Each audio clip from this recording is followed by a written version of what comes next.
Boston book launch. Laura, it is so amazing to have you join us. I'm so thrilled to be here. Thank you, Ariadne.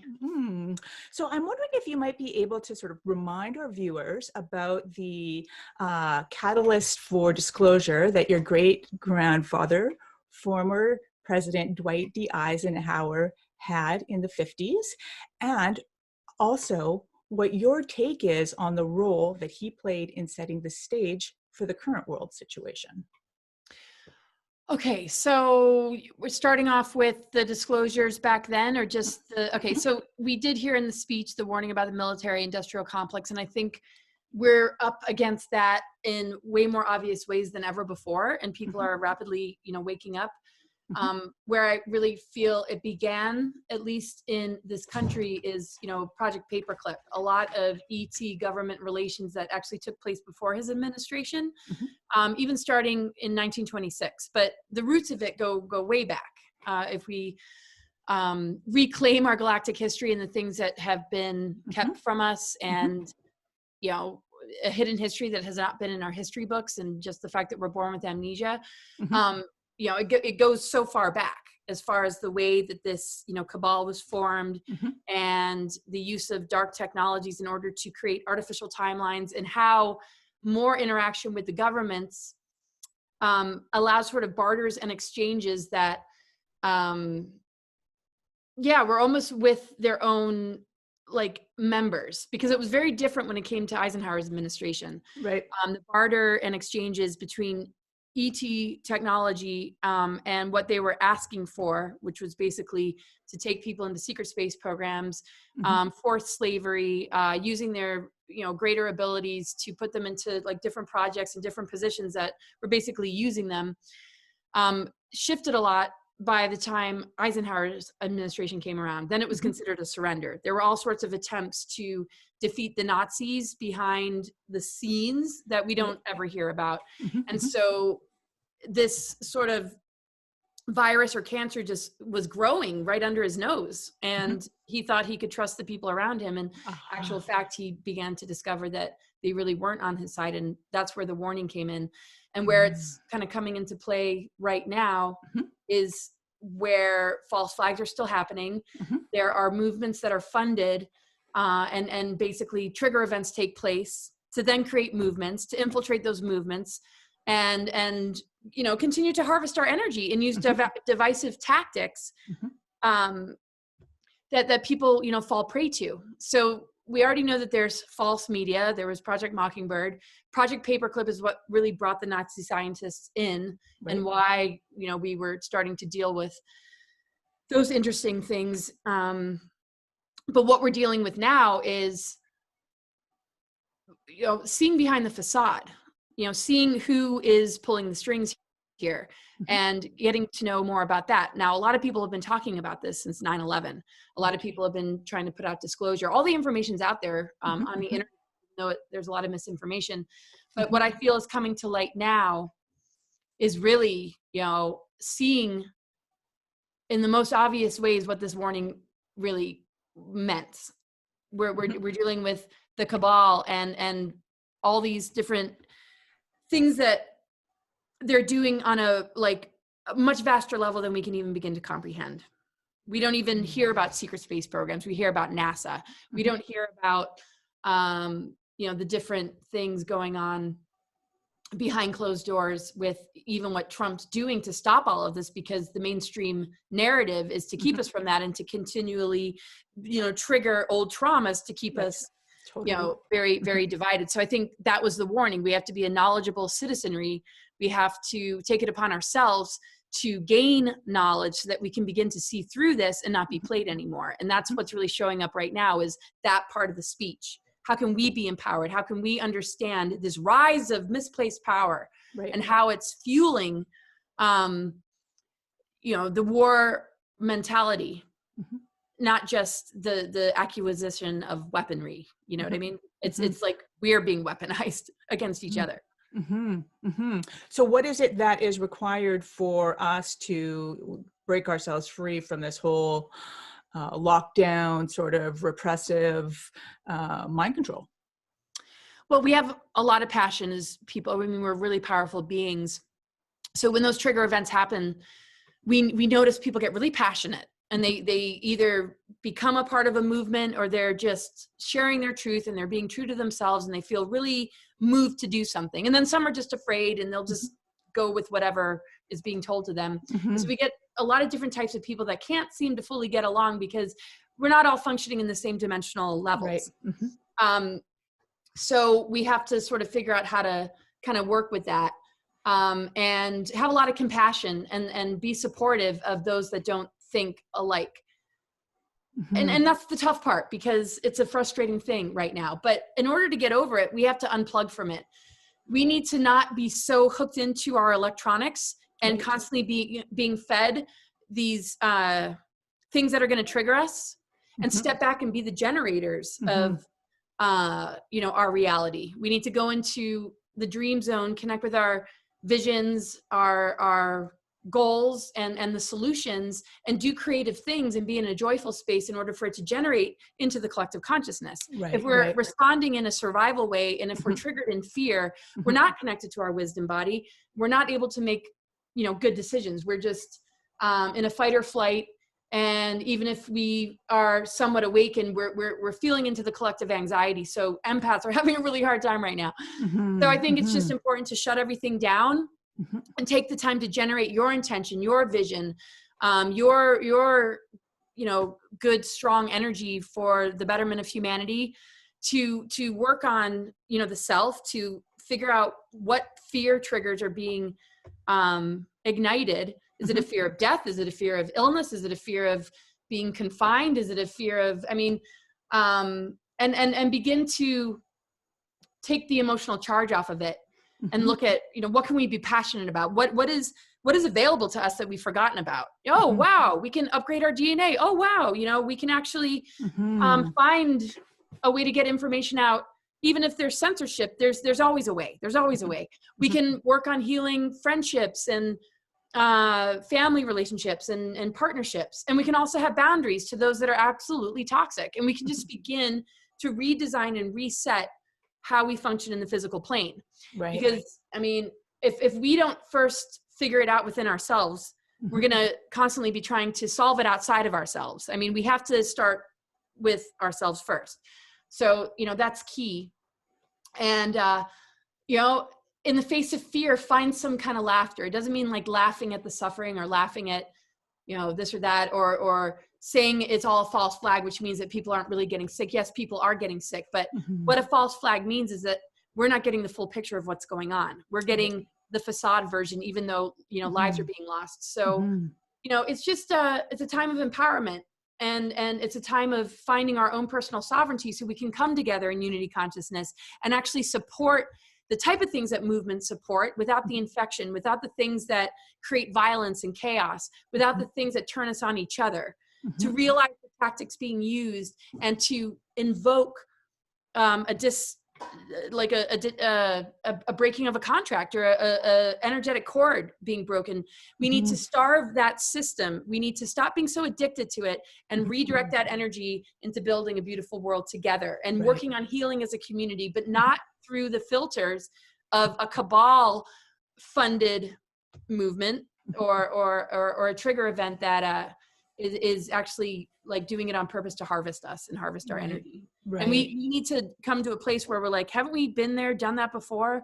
When are we going to step into our wisdom and say, we're breaking the cycle now? It's like, eventually in our lives, if we had a pattern of attracting narcissists, do we want to forever like only have those kind of relationships? No, we have to learn from these patterns that keep repeating, and determine, I am done with these kind of relationships. And even if one is done with it and is already on the side of it, be very careful of having these trolls, or these, different trigger tactics that people are using, drop your energy. That's what I'm working on, is like, I'm not going to let somebody trigger me if they call me privileged, or, or just throwing out words without even knowing me, or, this or that.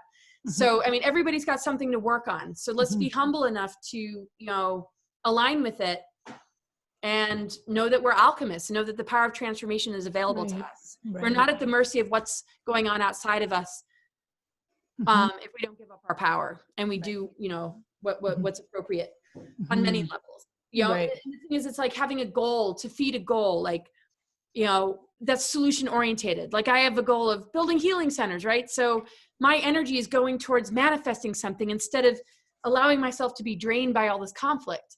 But it's easy to get pulled into it in times like this because there's such a criticalness to people, you know, waking up. And it's not waking up to, you know, my way, or, you know, people that are connected to, you know, truth. It's not about your way. It's about wanting that person to call their, you know, power back and explore their creative imagination, understand that we have dormant DNA that we need to activate, call them back to their own sense of personal sovereignty. Because, you know, people who really care are not looking for followers or looking for, you know, winning something by being right. It's about helping one another be the best of ourselves so that we can actually come together in a positive vibration. Because the best of ourselves wants unity. The best of ourselves is not in this duality conflict. But this personality matrix is so filled with mind control that, yeah, we're just chasing our tails, and it doesn't have to be that way. And I think, you know, the AI sweeps and, you know, digital twinning and all of this, you know, intense attack and assault on, you know, the evolution of our natural beingness and our multidimensional nature is really coming on really extremely right now too, right? So I don't even think, you know, people, even though they might have the intention to like, okay, I'm becoming more conscious and sovereign, or I want to, they're still sort of stuck in that whole artificial intelligence energy too, don't you think? Yeah. And I mean, and we're at a time right now where the AI, I mean, the hope is that we'll get more and more assimilated into it by dropping our vibration and being in conflict, because it can only really infiltrate if our vibration is low. Right. It can't really penetrate a whole person who's balanced, who's in the highest of integrity, who's compassionate, who's, you know, done the inner work.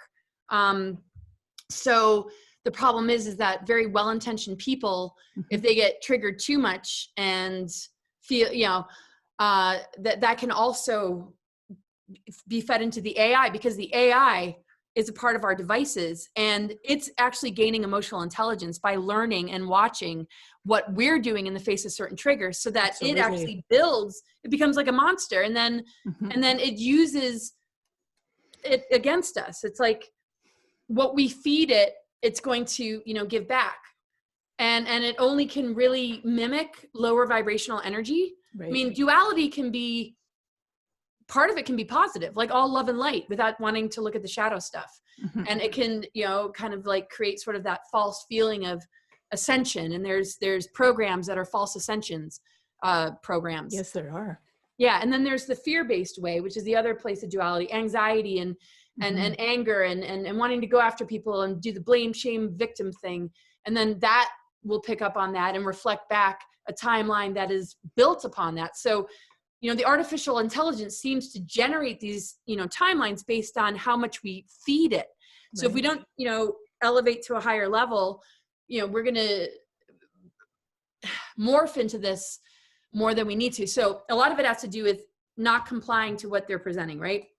So mandatory vaccinations and other things are going to make us more vulnerable. Right. So if we know that, you know, the tactics, or this is for your own good, or this is, you know, what you're required to do to even return to your career or job, you know, you're going to have to take the COVID test, you're going to have to take the mandatory vaccination, which might not be a national or global mandatory vaccination, but it might just be for that company or that hospital or that career that a person wants to return to. It's really important that people just don't compromise, don't fear, you know, not getting that paycheck. We're going to start to build communities where we're going to help people transition. Right. And I know it's going to be easier for some than others, you know, depending on their situation, how many kids they have, and, you know, what their situation is. But we don't have time to be triggering each other. We only have time to be helping each other move into a better world. And this is what's so frustrating right now. It's like, seriously, so much energy is getting wasted on this racism thing. And it doesn't mean that these aren't sensitive topics that need to be looked at. But right now, you know, to me, it's like, what's the priority? You know, there are people that no matter how loving you are, and they could be trolls, but I know a lot of them aren't, no matter how loving, no matter how supportive you are, nothing, you can't say anything. And it's just like valuable time is getting wasted, because we need to build a stronger community to help people move away from careers that are asking them to compromise themselves. And so I think that's really important, and why things like riots are happening, Black Lives Matter, All Lives Matter, and all this stuff is because it wants to steal our energy, when we could be using it to actually transcend these darker agendas. Instead, many people are falling into the trap. Right. So you've also mentioned that there are some destructive versions of New Age concepts and new levels of social engineering that have, sort of permeated the collective consciousness. And you're warning humanity about these. Can you be more specific about what they are? Well, they're sort of like, all light, love and light, and everything is, exactly where it needs to be. And that's fine. See, if I were to call it out, then I'd probably be guilty of it, right? Acting like, I have all the answers. It's just things to be careful of, right? Mm-hmm. So I don't think any one person has all the answers, but we all have the ability to connect with the truth frequency based on our own authenticity and being very honest with our own personal journeys and processes, going through the dark night of the soul or whatever. When it's asking to do it a certain way, that's always a programming. Well, this is how it should be done. Right. And sometimes there's New Age teachings that, this is the way to do it, and anything less is not enlightenment, or you're on the wrong, track, or that's fear porn, or you need to do it like this, you need to do it like that. To me, anything that is controlling is connected to some sort of programming. And a programming connected to control wants to rule, and it wants somebody to submit. And a lot of people do this because this is what we've been trained to do. This is what the conditioning is. I mean, we're conditioned and indoctrinated from childhood to be very similar to the very groups of individuals that we might wish didn't exist. I mean, and that's where, hypocrisy can begin to happen, that the very thing that I mean, to me, it doesn't even need like a label. It's just anybody who is, controlling that. If you don't do it this way, then you're missing something. It's that whole like feeding the guru, feeding the spiritual teacher, putting that person on a pedestal, having them kind of guide and direct people through a subtle form of belittling, or saying that's not the right way to be. There's one example of a group that I heard about where basically, and I've talked to a lot of clients that were recovering from this group, that if you don't like open yourself up to sleeping with a lot of people, then there's something not right there. And this is current. This isn't, it almost sounds like it's back, in the 60s or so. And I was just amazed that these people are actually recovering from being called a prude, or you don't need to tell your spouse if you're cheating on them, spiritual freedom and sexual freedom, this is the way to do it. And people were really like buying into it. And so there's really destructive ones like that Right. will literally shame you into submission. And then there's ones that just are very ego based, and very afraid of the dark, very afraid of information that would produce fear. But the thing is, when fear is produced from understanding the things that are going on behind the scenes, the next level is that we become empowered. We begin to unhook ourselves from feeding those influences. So we need to know. We need to know. We would want to know if we were living with somebody and they were like stealing from us and putting it like in some hidden storage unit somewhere. Like, wouldn't we want to know that? Is that fear porn to bring those things up? It's like, if you're about to go off a cliff or go over a waterfall, isn't it good to say, hey, everybody, is that fear-based? No. So those kind of projections make it very difficult for information to get out there. Right. And some people just buy into the, love and light it away. And I mean, I think a lot of people are like beyond that now. And it's not about the other programming of submitting that everything is a conspiracy, because some things aren't a conspiracy. Some things are what they are.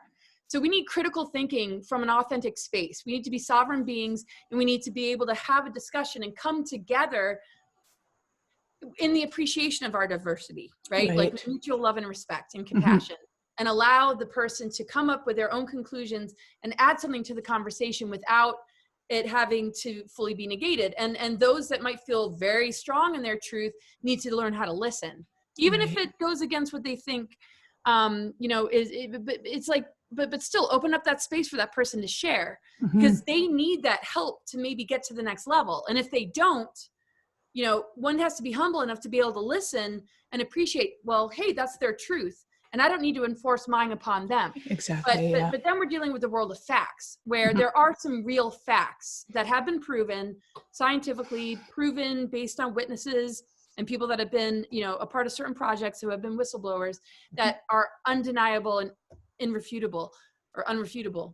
Right. And we have to have the willingness to look at that stuff. But then there's been enough disinformation that has plagued the disclosure, I lack of a better word, community, since the 50s. I mean, leading to a lot of supposed suicides, which actually weren't. And we're still seeing it to this day with Anthony Bourdain or Isaac Cappy. And again, those that feel like they have it figured out need to also listen to the other side. The one thing that we're lacking is, how can we do this with mutual love and respect? It's the insults. It's the differences of opinion mean that, like, somebody needs to be put down. So now I'm going beyond the new age programming, just how trigger events and different things going on are keeping us in the personality matrix. We don't realize that, like, the point of these storylines is to help us to bust through and be more mature and more deep and more connected and more like spiritually minded. There's always going to be a storyline to initiate change for the good. Right. And but humans get really attached to the storylines that they forget that it's a catalyst for something amazing. And they get so caught in the storylines that the growth is stunted, because they're trying to win something that you can't really win, because we are all multidimensional and we all have our own truth frequency and we all see things in our own way. But then again, there's some facts that just need to be known. Like, okay, this is the ingredients in a vaccine. That is not a belief system. Science can prove it. These things are in the chemtrails. Like, we can take it to a lab and actually talk about that.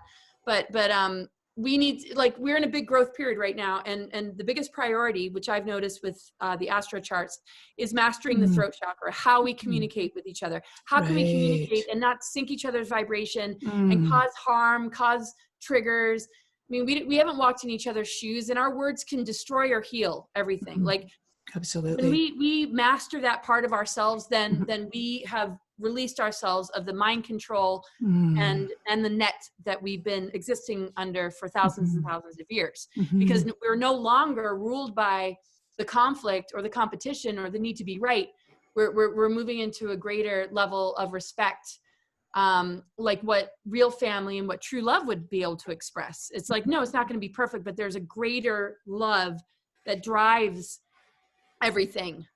And if we don't find that, we're going to lose our soul matrix, and losing the soul matrix digresses us as beings. And then we, end up in a real big predicament. And that's why there's abduction scenarios, gaining genetic material, trying to reconnect with the soul matrix, realizing, whoa, if transhumanism and AI is being glorified as being some great solution, and people are buying into it and listening to the AI prophets that are pushing it, which they're really pushing it. Negative comments now, like they didn't expect that we'd be this awakened by now, but the ramifications are huge. But the addiction to it is so huge that the blinders are on. It's like somebody who,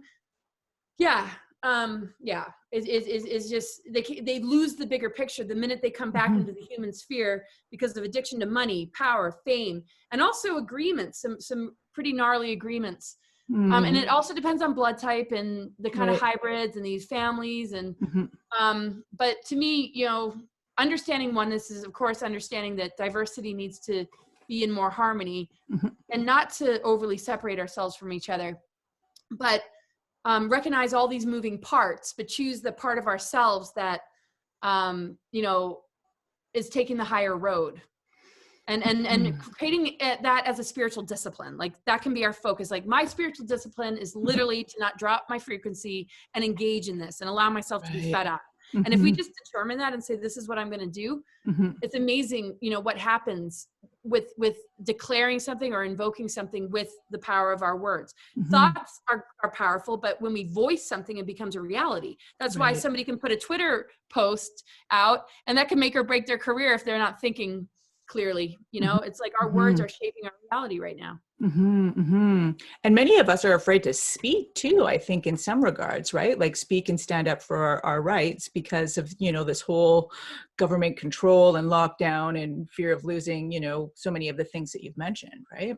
Yeah. And I've been talking to a lot of people who are leaving their jobs because it's not worth compromising. Others that are really scared and they might compromise themselves, but there's always a way to mitigate something if you're aware. If you're not aware, it's very hard to mitigate something. So say worst case scenario, somebody gets a vaccination and they know they don't want it, but they have no choice in their eyes, even though there's multiple, there's endless choices, but in their eyes, maybe they just can't see it as such. I mean, there are all sorts of things and plant medicines and things that we can do to overcome that. But if we're not aware of that and we think that that's actually helping us and helping to prevent an illness, and we got the stuff circulating in our body and we're not, mitigating the negative effects, I mean, that would be, the scary thing to me is that when people just don't think beyond, the narrative, but at the same time, that's where they are on their soul journey. Nobody can change that for them. They have to have the willingness.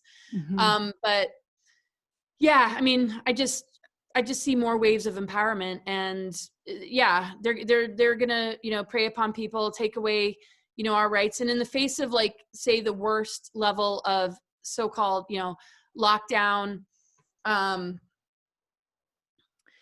when one sense of the body is shut down, it amplifies the other senses, right? So somebody who might be blind might be able to hear in extraordinary ways and hear things that they wouldn't have been able to hear if they had all the senses. So, and maybe I'm grasping at straws just to turn something good that could potentially not be good. You take something away from somebody, a creative soul, is going to go beyond those boundaries, because nobody can put a boundary on our creative imagination and our capacity to create miracles. But if the belief systems are targeted and the mind control is successful, nobody's going to push that envelope, right? So I've been in the gnarliest of situations, almost getting dragged off planet to Mars, in compromised situations that I was like, there's no way I'm going to survive this. But there's this other voice in me that says, are you kidding me? Look at these other options. Look at the much, much bigger picture. And then I would tune into a different vibration, and then all of a sudden, like, boom.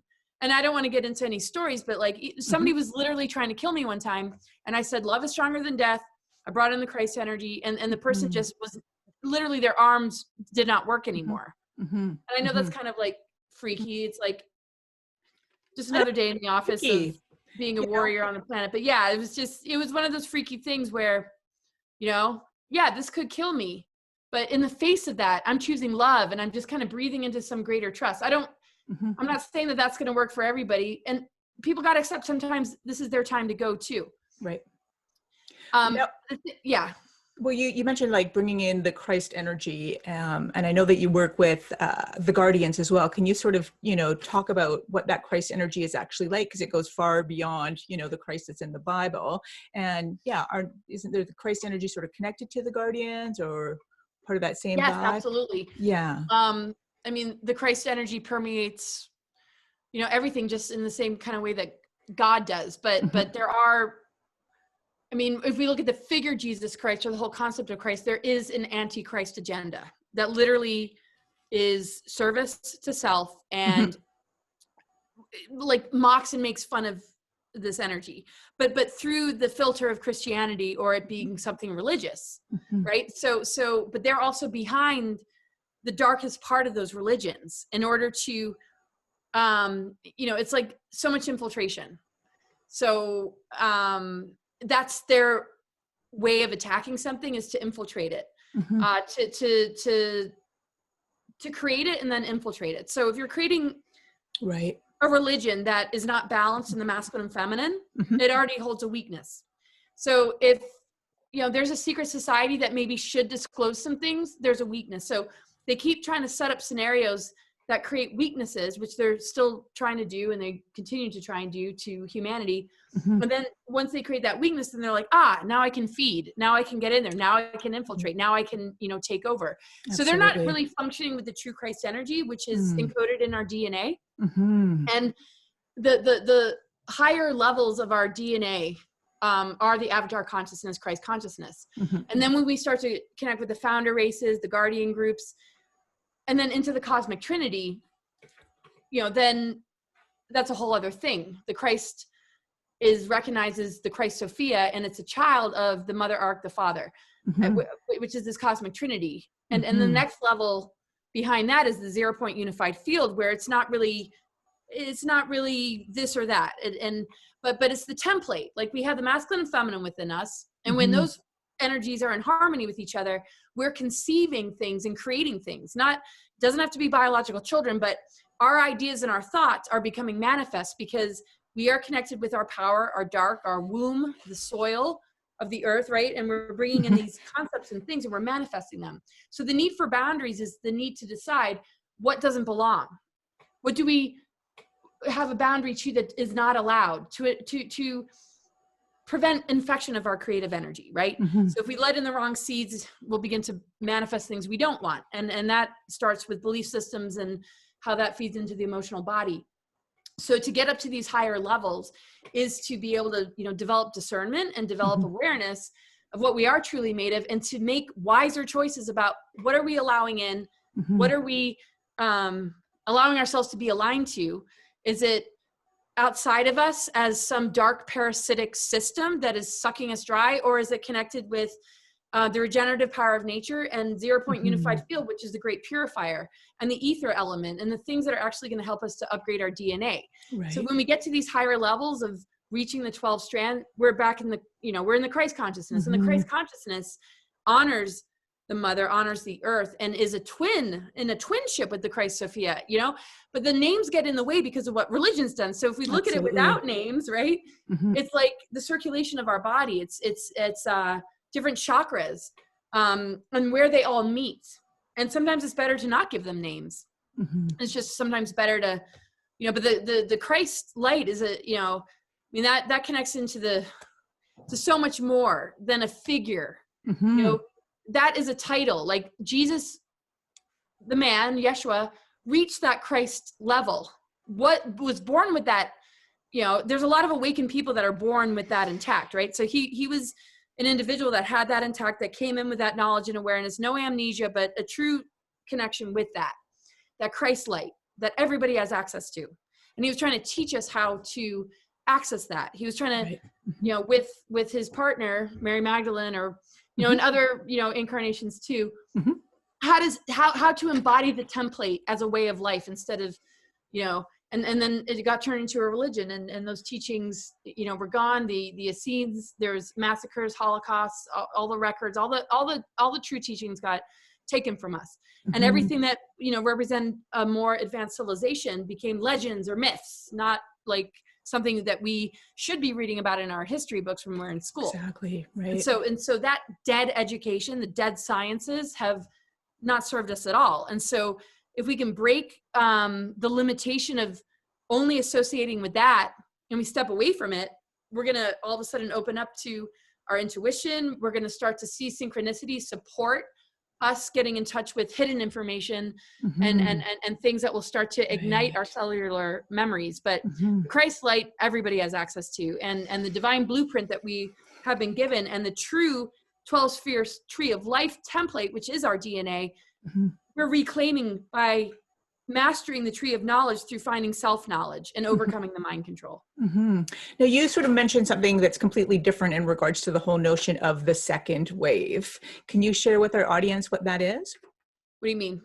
Well, your second wave, I think, was the wave of the DNA evolution. Yeah. Well, okay.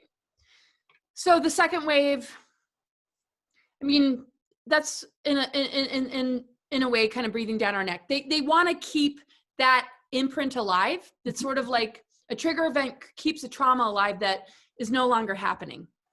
So there are a lot of intrusions to create trigger events in our own personal lives, to where we will project a trauma from the past onto our current situation and the people around us, even if they have nothing to do with it. So the second wave has a lot to do with how much we're actually feeding into maybe lifetimes where we did die of the Spanish flu, or and so when those things get triggered, we begin to feed it, we begin to remember, but then there's also the reality factor of, okay, that might be a tactic, and it creates the delusion or illusion of that being relived, and so the belief system is supporting it. And this potential second wave that they're relying on humans to almost not ask for from a place that deserves any criticism, but just the nature of, triggers where it can be a self-fulfilling prophecy. Lots of relationships break up if you can't get over your past. It's like you bring nothing but fear, anxiety, and toxicity to the relationship. Some can handle it, some won't. True love usually does, though. So we're on a quest to find true love as humans on this earth. And that is always there. And so the fact that WHO is not being funded, things have changed in China, the Federal Reserve and what Trump has done with that has shifted. And all these things that we don't hear about in the mainstream news, which I don't even watch, has not allowed people to see who this person truly is. They're just getting all the things to like hate him. And to me, it's like what gossip does. You can say so-and-so is all like this and they're like that. And that person has never met that person they might be gossiping about. But the minute they meet them, they're going to look at them through the lens of that gossip that person said. And that's the way the news works. And that's what it relies on is if we just chitter chatter about this and you get like pulled into like, the made up and attractive looking hosts of the show and you're just like connecting in, there is a bit of a seductive quality. And I'm not saying it's necessarily their appearances, but there's something about acting neutral, learning in whatever journalism school or Illuminati college they went to. This is how you should speak with this, this certain kind of voice that makes you sound neutral while you're actually serving a really dark agenda and you're convincing people of something that doesn't exist. So they only have those that are duped on their side, but that eventually breaks and expires. And the real truth is that a lot of positive change is taking place. And the fact that these things aren't being funded, but it's also up to us to not keep swirling in a feedback loop, a negative feedback loop connected to a trauma, because then we get trapped in a nightmare scenario. And it's a very polluted part of our creative imagination that needs attention, yes, but it for some people becomes a reality that doesn't need to be. So like-minded people need to come together. We need to change the way we communicate with each other. And I absolutely see the second wave coming. If we can achieve that, which I feel we already have, and it's already there, we will break this net. Our consciousness will burn a hole through this net. And a lot of conscious people have already done that for themselves individually, but for the whole collective, for it to impact the earth grids. Well, fortunately, a lot of grid workers have already done all sorts of things to prepare the grounds. I feel a big surge of really good energy coming in. And when I don't, it's very obvious to me. I get like when before the COVID stuff really became news, I woke up and I was just like, I felt so heavy and so depressed for no reason. I was just like, I don't know what is going on with me right now. It's like, I have so much to be grateful for. And it's like, this is an energy I just cannot. And then boom, not too long after, that came into the news. And of course, anytime we feel that, we need to transmute it. We need to process through it, which I've been doing. And I know a lot of people have too. And I think enough of us who know how to work energy and know how to respond to stimuli that wants to keep us in an illusion or delusion. The inner work is really breaking that. I mean, what else would inner work be but to access a much, much higher dimensional level that can actually purify those distorted, and interfered with energies that create, it's the frequency modulations that attach us to these artificial timelines that we feel like we have to fight and overcome. But it's really something within us that we've bought into that we need to overcome, because the war we have to win within ourselves. Ultimately. Right. Well, you mentioned that we've got to also heal from those, past timeline trigger events too, so that we're not triggered in the here and now, right? So that's recovering past life trauma essentially in order to transcend through this and be in a fearless state, right? Oh, there's so much of that. I mean, we have so much trauma from our history, exploded planets, cataclysms, Holocaust, and it spans so many races that people have to understand that this Black Lives Matter. Of course, Black Lives Matter, but we need to see a much larger picture. Like, most people are holding on to some serious trauma, and it doesn't matter the color of their skin or what. It's like, we don't know enough to be able to brand a whole race as being privileged. I mean, it's like unbelievable to me. And so many friends of mine who are Black, I mean, I don't notice color and I don't even think of it until these sort of issues come up. I'm like, what? Oh gosh. They see through it. They're just like, what? Yeah, this is absolutely ridiculous in a lot of ways. But, it's not to belittle or undermine those that are really hurting, that still have something to heal and move through. But if they don't allow the open arms to embrace this process, and they're just going to keep telling you that everything that you do is a form of white privilege and racism. It's like, if you're silent, you're violent. If you speak, you're saying the wrong thing. If you do this, then it's just like, you're not leaving me many options. And you know what? I'm done. See ya. Come back when you actually can see the kind of person I am. And man, it's frustrating. Well, I mean, it's all about the divide and conquer tactic, right? Well, of course. Absolutely. And yeah, bringing up those traumas. I mean, so much. It's like the root races were pit against each other, but the root races in this earth experience that we have, we were in these upper dimensional levels, and we were able to embody 12 strand and beyond. I mean, we hold those ancient memories, but we have amnesia. So we hold them on, they're like archives somewhere until we can bust through these things that distract us or block us, the seals and fences that have been put in our DNA to prevent us from connecting with our galactic memories, and also the scrambling of the fire codes of our DNA through the programmings that have created distortions of the way masculine and feminine relate, and the way that we all relate, and the conquer and divide agendas. Because the whole deal is the root races come together, they activate each other's DNA, and it's all colors of the rainbow. It's it's the beauty of diversity. It's the richness and abundance of nature and cosmos, is this beautiful diversity. It's so incredible. And so the mind control and social engineering is, y'all are at war with each other, but we're pulling the strings and actually creating these wars. We're creating these holocausts, and you guys are looking at each other thinking that you're responsible for it and you need to be apologetic for it. And then there's 5 starseed races, the cloister races. 7 + 5 is 12. That makes up the full 12 strand DNA.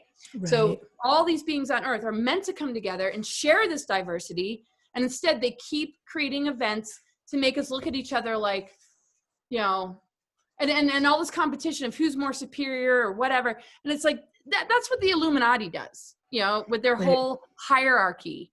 True awakened beings don't think in those terms. And it's really hard to convince people, because the educational system, religion, and politics is literally like superimposed with this falsity, and it manifests through them. And even looking up the tree of life, the 10 spheres is draconian. They don't even include all 12. So they've changed the sacred geometries. They've changed the way, the frequencies. They changed the calendar. We're dealing with a Gregorian calendar. It's like everything is literally like placing us not in connection with nature. Absolutely. Yeah. And that's the tactic, is to actually embed it so much in our culture that we think it's normal, and that anybody who presents a different way is like a wacko or a whack job or woo woo. Well, it's like the bifurcation of timelines then too, isn't it? Isn't there, one group in one reality bubble that is sort of attempting to ensnare humanity into that unconsciousness and slavery? And then there's, the ascending human that is receiving all of these cosmic energies that are coming in, doing their own personal healing through multiple lifetimes. That's going on an ascending timeline. Isn't that the way it's working? I'm certainly hoping so. I think it's whatever if that resonates with you, that is your truth. That is what is happening. I don't think that there is one way that we have to adopt. If that frequency makes you healthy, keeps you inspired, and it makes sense, that is the truth. I feel that for myself.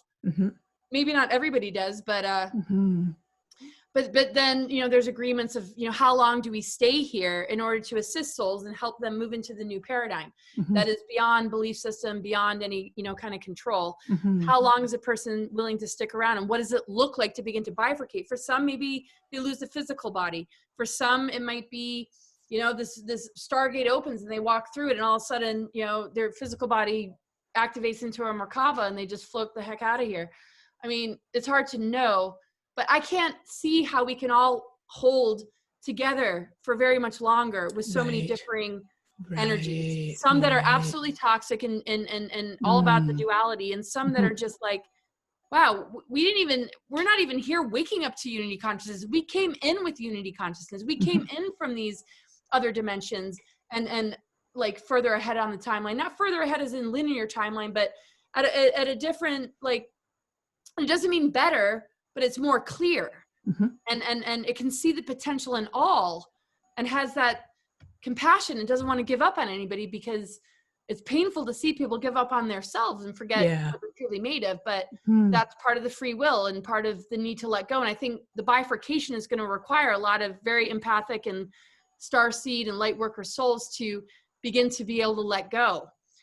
And the ones that are being a-holes, though, it's easy. It's like, thanks, you're helping me let go. It's like, I'm going to block you from my channel because you're just being a jerk. Oh. You might be a troll. So, well, I mean, it's, you know, that giving up, that sense of giving up and being totally exhausted is also part of the, you know, the AI and the mind control too, right? Like, I know a lot of resilient light warriors that are really challenged in really, you know, holding that space of that pure Christ light without, you know, being assaulted by, you know, what's going on Earth. I'm having a really hard time with that. Yeah. Yep. But, you know, having these kind of conversations, being a part of the project that I'm doing with you, and, you know, it's just a way.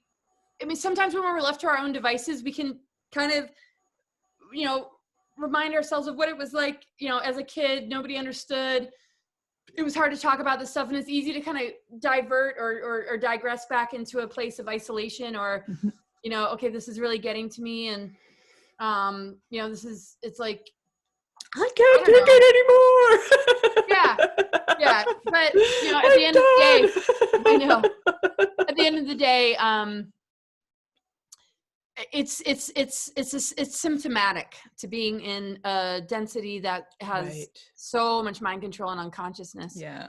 And it's just not easy. And so, you know, we all have to, you know, support each other. And the awakening process isn't easy. So it's very important to have compassion for those that are really scared of, you know, letting their ego attachments go.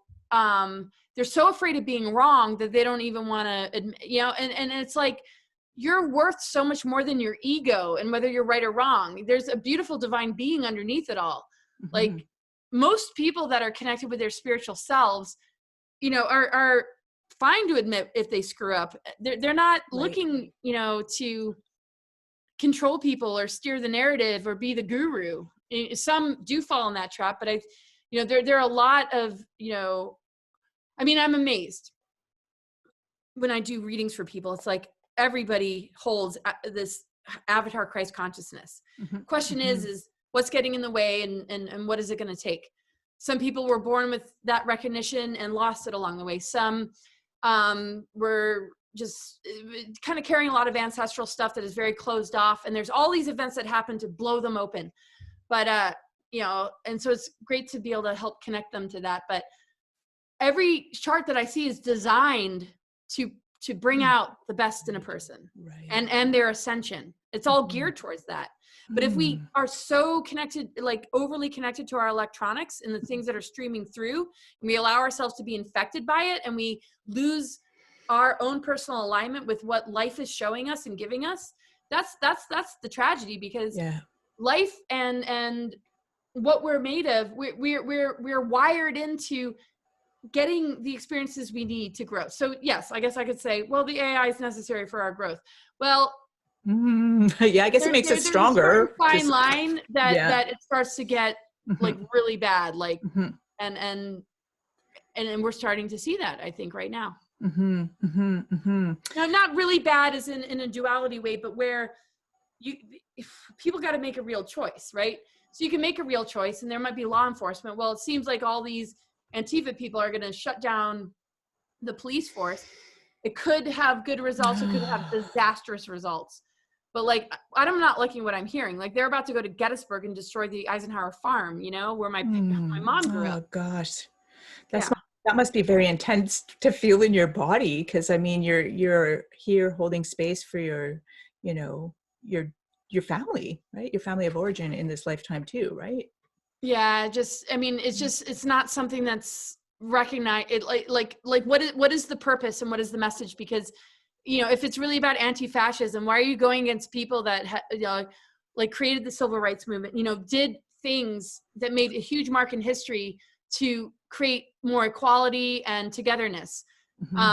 It's like, do they just not know, or are they just out to, because they're owned and funded by these dark cabal groups? And I think it's a mixed bag, because I think a lot of people believe in the this needs to stop. And they want to go after the right people, but then they send in troops that confuse it all. Like you have your peaceful protesters, you have your, so it makes it hard to know who's who. But no, I there's a lot of devastating stuff going on. Some of it makes sense, enough is enough. But but I think peace needs to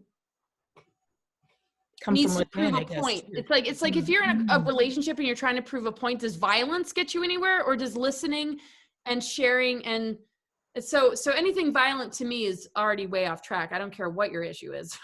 Well, I guess there's an element of really being vulnerable too that creates an open space, right, for transformation and love and unity, right, where there's no sort of threat to one's being or attack or whatnot. I don't know exactly how that applies to what we've been discussing here. But I mean, I think anybody who holds that in their intention is putting good energy behind that, manifesting. And just like a virus can spread, the virus of love and truth and wisdom can spread. So, but people have to feel encouraged instead of threatened. And so we all have a huge part to play in, being understanding, compassionate, and gentle, just as we would want that towards us with those that are, maybe perceiving us as the enemy because the media or whatever has created that. And so it wants to sink us into a place of, offense, or like, how could you possibly think that? It's just like, and I realize that I'm still coming from love when I'm shocked, but I don't want it to hurt me anymore. And yes, I might need to block, whatever.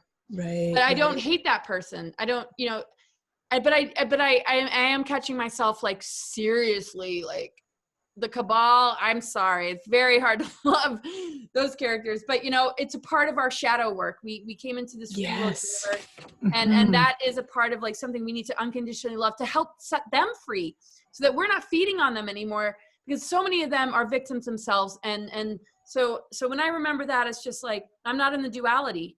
And I'm very careful of allowing myself to just be really angry at all that. It's like, okay, that's the negative ego construct we're learning from, so that we can rebuild our DNA architecture and make sure that our solar plexus and ego center is taking its instructions from soul and spirit instead of media, news, social engineering and stuff like that. And if we can all take that step and just step back and then come back together again, we got this. And that's it's about as simple as that. And there's a lot of addiction to so we got to find balance, and I believe in us. I always have. Yeah, well, that's important too, right? Because I certainly have been like, oh my gosh, are we really going to get through this with this, everything that we sort of discussed? But very important to always have the faith and, be connected from within and go through our own shadows, so that we can, be the catalyst that shifts humanity, right, through its own planetary dark night of the soul. Beautiful. Totally. Yes. So I am so grateful that you managed to pop in and join us and contribute to us and share all of your passion and wisdom with us and remind us as to what's really important. Oh, thank you, Ariadne. And we're part of this project to put out this book. Oh yeah, it's been a great learning experience. Quite a ride to hold the container for during this whole transformation. I know, and it's been amazing. And thank you so much for, like, including me and reaching out to me. Oh gosh, it wouldn't be the same without you. It really wouldn't. I'm so glad that you made some time and space for us, honestly. My pleasure. Beautiful. Really. Okay. It's so wonderful to spend time with you tonight. Thank you for having me. Thank you. Thank you so much.